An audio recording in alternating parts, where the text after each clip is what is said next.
İbrahim Bey, öncelikle şunu ifade etmek lazım. Tarihin bu çok önemli kavşakları en gerçekçi haliyle konuşmayı, en gerçekçi haliyle tavır ve tutum almayı gerektirir. Şu anda da biz bu Anadolu ve Mezopotamya'da en tarihsel kavşaklardan bir tanesinin üzerinde duruyoruz. Ve biz emekçiler, emek örgütleri açısından da tüm çıplaklığıyla bu dönemin görevini, bu dönemin sorumluluğunu hem kendimize hem de tüm emekçilere hatırlatmak durumundayız. Daha önceki programlarımızda da ifade etmeye çalışmıştım. Bugün eğer bir kalıcı onurlu barışı konuşabiliyorsak ve bunun düzeneklerini gerçekten hep beraber tartışabiliyorsak aslında Cumhuriyet'in bir büyük ıskalamayla, yani ilk yüzyılında halkların kardeşliği, eşit yurttaşlık ve gerçek bir Türk-Kürt kardeşliğinin ıskalamasının ne kadar ağır ve vahim sonuçlarını ilk yüzyılda hep beraber gördük, yaşadık ve bunun sorumluluğunu üstlendik. İkinci yüzyılda da bir başka büyük fırsatı kaçırmamak adına bu toplumun başta emekçiler olmak üzere tüm kesimlerine tarihsel bir sorumluluk yüklenmiş durumda. Çünkü emekçiler bir çözüm süreci ve kalıcı barıştan nasıl etkilenirler? Neden bu durumun ve mücadelenin safında yer almak zorunda kalırlar? Bakın şu anda halihazırda bu coğrafyada 4. anayasayla yönetiliyoruz ve bu anayasaların önemli bir bölümü aslında darbe anayasası, darbe mekanizmaları üzerine kurulmuş ve sadece son anayasa 21 kez değiştirilmiş. Bugün emek örgütleri gerçek bir grevli toplu sözleşme taleplerini halen dile getiriyorlarsa, gerçek bir sendika yasası hala meydana gelmemişse, uluslararası normlara uygun bir toplu sözleşme, örgütlenme kanunu gibi yasal düzenlemeler halen hayata geçirilmemişse, aslında Türkiye'de Kürt sorunun, Kürt meselesinin de temel olarak çözüldüğü bir toplumsal uzlaşı, ittifak ve toplumsal sözleşmenin anayasada yer almamasından dolayıdır. Emekçilerin halen gerçek bir grevli toplu sözleşme yasası yoktur. Bu da aman bu ülkede gerçekten başta Kürtler olmak üzere azınlıklar ya da bizim muteber topluluk olarak ifade ettiğimiz kimliğin dışında kalanlar bir hak talep edemesinler diye bu tekçi anayasaların tamamı bir faşist düstur üzerine kurulu. Dolayısıyla gerçek bir anayasa Kürt meselesinin de sahici olarak çözüldüğü bir biçimde ancak hayata geçirilir. Emekçiler birinci aşamada bunun için çözüm sürecini talep etmelidir. İkincisini ifade edeyim. Bakın sizler de yayın organlarınızda ifade ettiniz. Başkent Ankara'da sadece son bir ayda Bağımsız Maden İş Sendikası üyesi madenci arkadaşlarımız, Özel Öğretmenler Sendikası üyesi arkadaşlarımız en basit, en onurlu talepleri dile getirmek için bir araya gelmelerine dahi gözaltı, dayak, darp, biber gazı gibi yaptırımlarla karşı karşıya kalıyorlar. İşte toplumsal uzlaşının sağlandığı toplumlarda sendikalar bu tip yaptırımlara maruz kalmaz. Emekçiler aynı zamanda bunun için de barışın taraftarı olmak zorundadır. Evet. Çünkü şunu çok net ifade etmek gerekiyor. Sendikalar Türkiye'de varlıklarını korumak istiyorlarsa, üzerine basa basa söylüyorum, var olmak istiyorlarsa barışın yanında ve bu çözüm sürecinin yanında yer almak zorundalar. Çünkü son 20 yılda sendikaların birçoğu STK, yani sivil toplum kuruluşu durumuna dönüştürüldü. Sadece kapalı salon toplantıları yapan, sadece göstermelik demeçler veren ve gerçek sendikacılıktan sarı sendikacılığa savrulan bir sürece doğru evrildiler. O yüzden emekçiler gerçekten bu ülkenin ürettiği gelirlerden gerçek bir pay almak istiyorlarsa ve bunu gerçek sadece sendikalarda ve evrensel normlara uygun yasal düzenekler ve güvenceler içerisinde kazanmak istiyorlarsa mutlak bir biçimde barışın yanında olmak zorundalar. Değerli Karakoç, şimdi barış ve demokratik toplum süreci dediğimiz süreç, yani işte yarın öbür gün sözü edilen kök yasa ya da çerçeve yasanın çıkmasıyla biten bir süreç değil ki bundan sonrası için önemli bir süreci ihtiva ediyor.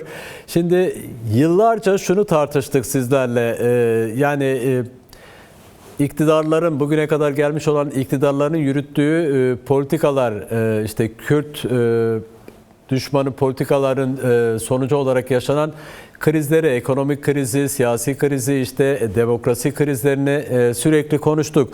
İşte örgütlenme üzerinde sendikalaşma önündeki engelleri, patronların sendikalı olduğu için işçileri işten çıkarma gibi durumlarını yıllardan beridir konuştuk. Şimdi demokratik toplum süreci bundan sonrası için çok önem arz ediyor. Özellikle işçi emekçiler açısından da.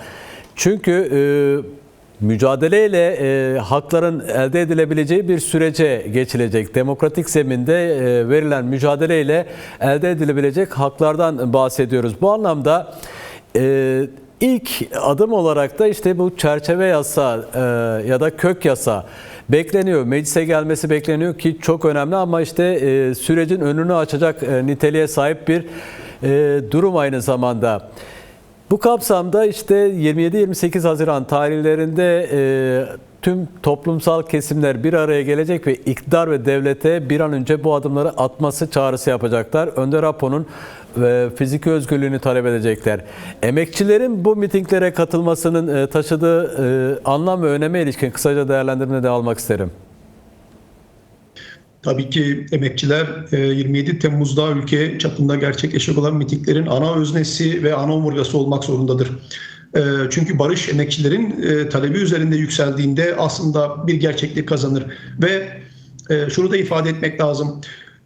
Hiçbir şey yapılmadığını söylemek mümkün değil. Elbette belli adımların atıldığını ama bu adımların hızının ve ritminin çok yavaş olduğunu ve gerçeklikten çok uzak olduğunu ifade etmek lazım. 2013-15 dönemi bize şunu gösterdi. Eğer barış aslında tıptaki ameliyat gibidir. Yani bir ameliyathaneyi açtığınızda o ameliyatı zamanında ve hızlı bir şekilde bitirebilmelisiniz. Bunu zamana yaydığınızda, erteleyip ötelediğinizde ya demokrasi güçleri yan yana gelmesin, onların yörüngesini de biraz bozayım deyip devlet aklıyla bunu bir güç kazanmaya çevirmek istediğinizde barış sürecine bıçak sokmak isteyen tüm kesimlere de aslında bir olanak sağlamış olursunuz. Hem içeride hem dışarıda gerçekten bu ülkede Türk ve Kürt halkının kalıcı kardeşliği ve barışının olmaması adına önemli ve muazzam anti dinamiklerin var olduğunu herhalde biliyoruz. Bakın bu anlamda bu zaman meselesinin ve tüm yasal düzeneklerin, siyasal, toplumsal ve hukuksal adımların hızlı atılması gerektiğini yakın dönemde Orta Doğu coğrafyası bize bunu gösterdi. Başta Kürt halkı olmak üzere kendi halklarıyla demokratik bir ittifakı kuramayan tüm devletlerin başına nelerin geldiğini biliyoruz. İşte Suriye sahası, Irak sahası, İran'da son yaşanan ABD-İsrail-İran savaşında yaşananların tümüne hep beraber şahitlik ettik. Türkiye'de bu topraklarda gerçekten her şeyden önce jeopolitikten güvenliğe, toplumsal barış ve uzlaşıdan demokrasiye, emekçilerin durumundan emeklilere, kadınlara ve ekolojiye kadar aslında tüm kesimlerin şu anda tüm birleştiği zorunluluk aslında barış ve çözüm süreci. Bu kesimlerin hangisinden bakarsak bakalım, hangisini temel ihtiyaç olarak görüyorsak görelim, toplumsal barış bunların önündeki en önemli hedeflerden birisi haline gelmesi lazım. Bunu zamana yaydığımızda başka önemli çoklu sorunlarla uğraşmak zorunda kalırız. Hem biz toplumsal muhalefetin, emek demokrasi güçlerinin aktivistleri hem de aynı zamanda devlet aygıtı çok daha çoklu krizlerle uğraşmak ve didişmek durumunda kalır. Ve ben aslında toplumda yakalanan iklimin de çok önemli, anlamlı ve olgun olduğunu düşünüyorum. Toplum buna hazır. Emekçilerin de gerçekten buna hazır olduğunu ifade etmek gerekiyor. Ve şöyle söyleyelim, demin de ifade ettim. Gerçekten sendikacılığın var olmasını, hani bugün işte milli gelirin emekçilere bölüşümünün de o demokratik toplumda olması gereken karşılığın alınması gerektiği noktasında şunu ifade etmek lazım. Barış sadece Kürt meselesinin çözümüyle ilgili hukuksal adımlardan ibaret değildir. Barış aslında toplumun tüm bireylerinin, tüm örgütlerinin kolektif yaşama katılımının önündeki engellerin kaldırılmasıdır. Bu bir sendikayı da bağlar, bir derneği de bağlar, siyasi partileri de bağlar ve bireyleri de bağlar. Dolayısıyla önümüzdeki tüm barikatların yok edilmesi ve kaldırılması anlamına gelir. Elbette diğer yandan bu mitinglerin şöyle bir şiarı ve çağrısı da olacak. Barışta sahici ve gerçekçi bir niyetimiz varsa, ki biz bu sorumluluğu aslında emek örgütleri olarak üzerimize zaten alıyoruz, barışın aktörlerinin de barışa katkısının önündeki tüm engellerinin de hızla ve acilen kaldırılması gerekiyor. Gerçekten geçen sene Şubat ayında yapmış olduğu tarihsel ve çok önemli çağrıyla Sayın Abdullah Öcalan'ın Türkiye halklarına önermiş olduğu yeni barış çizgisinin de aynı zamanda kendisinin de toplumun tüm kesimleriyle diyalog kurabileceği, görüşlerini aktarabileceği basın, medya, aydınlar, gazeteciler ve siyasi temsilcilerle bu olanakların açılması da aynı zamanda kendisinin de barışa dair katkısının ve çabasının artmasına yol açacaktır.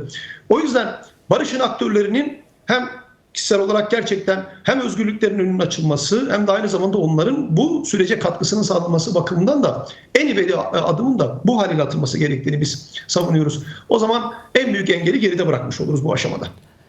Evet, siz de belirttiniz Önder Apo'nun özgürlüğünün özellikle emekçiler üzerinde ne tür etkiler yaratacağını. Şimdi temel mesele zaten bugüne kadar yaşanan sorun ya da şöyle söyleyeyim, bugün asgari ücretlinin aldığı maaşın bu kadar düşük olmasının, emeklinin aldığı maaşın bu kadar düşük olmasının ve diğer işçi emekçilerin aldıkları emeğinin hakkını alamamalarının temel nedeni de Cumhuriyet'in demokratikleşememiş olması. Yani ülkede bir demokrasiden söz edilemez halde olunmasından kaynaklanıyor. İşte barış ve demokratik toplum sürecinin temel amaçlarından biri de Cumhuriyet'in demokratikleştirilmesi. Bu anlamda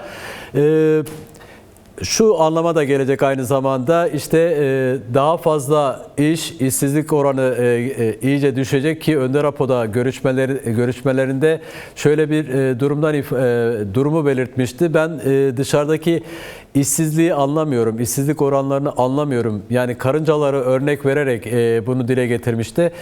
Yanı sıra işte eve daha fazla, yani soframızın daha da genişleyeceği, maaşların daha da artacağı, yani emek mücadelesinin barış mücadelesiyle birleştirilebileceği bir süreçten geçiyoruz ve demokratik cumhuriyette daha fazla demokrasinin yaşanacağı bir durum önümüze gelecek ve bunun ilk aşaması da işte Önder Apo'nun fiziki özgürlüğünün sağlanması. Bunu sağlayacak olan temel aktör de Önder Apo olacak. Onun fiziki özgürlüğünün sağlanmasıyla olacak. Ben son olarak mitinglere gidecek olan emekçilere ya da gitmeyi düşünen ya da halen kararsız olan emekçilere bir çağrınız olacak mı bu anlamda? Kısaca son çağrınızı almak isterim. Evet. Teşekkür ediyorum. Elbette biz mitinglerde yer alacağımızı buradan ifade ederek tüm emekçilere, bu ülkede gerçekten 100 yıldır koma haline sokulmaya çalışmış bu toprakların tüm zenginlikleri, kimlikleri, bireyleri ve örgütleriyle birlikte bu mitinglerde 100 yılı geride bıraktığımız bu dönemde yeni yüzyılda hakikaten bu antidemokratik uygulamaların tümünü geride bıraktığımız ve özgürlüklere doğru yol aldığımız yeni bir toplumsal uzlaşı, yeni bir anayasa, yeni bir kardeşlik biçimi, yeni bir toplumsal form, siz de ifade ettiniz, aslında yeni bir paylaşım biçimi. Doğaya, toplumsal cinsiyete, emeğe, kadına, çocuğa, engellilere ve elbette demokrasiye yaslanan, bugün ürettiğimiz 10 liranın 4 lirası Kürt meselesi başta olmak üzere güvenlikle doğrudan ve dolaylı bağlı olan süreçlere harcamak zorunda kalmadığımız ve bu coğrafyada en kalıcı demokrasiyi kurarak aslında Orta Doğu'ya bir model haline geldiğimiz bir geleceği hayal ediyoruz ve bu hayale yakın olduğumuzu ifade ediyoruz. Bütün bunları ürettiğimizde gerçekten bizleri birbirimize karşı kışkırtıcı bir milliyetçilikle ötekileştiren, insanı özne olmaktan ziyade nesne haline getiren, tüm kurumları sembolik düzeyde iş yapmaya zorlayan ve gerçekten hak arayan herkesi bir şekliyle gözaltı, baskı ve tutuklamayla cezalandıran bir cumhuriyetten aslında gerçekten ürettiğimiz her şeyin bize ve topluma geri döndüğü kolektif, komünel bir demokratik cumhuriyete doğru en önemli adımlardan bir tanesi bu mitinglerde sesini ve temsiliyetini bulacak. Biz bu büyük inancımızı emek örgütleri adına koruyoruz ve elimizi, yüreğimizi aynı zamanda mitinglerdeki özgürlük şiarımızı da bu topraklardaki tüm halklara en kuvvetli haliyle uzatıyoruz. Herkesi, tüm kesimleri aileleriyle birlikte bu mitinglerde bir araya gelmeye ve bu kardeşliği, dayanışmayı üretmeye davet ediyoruz.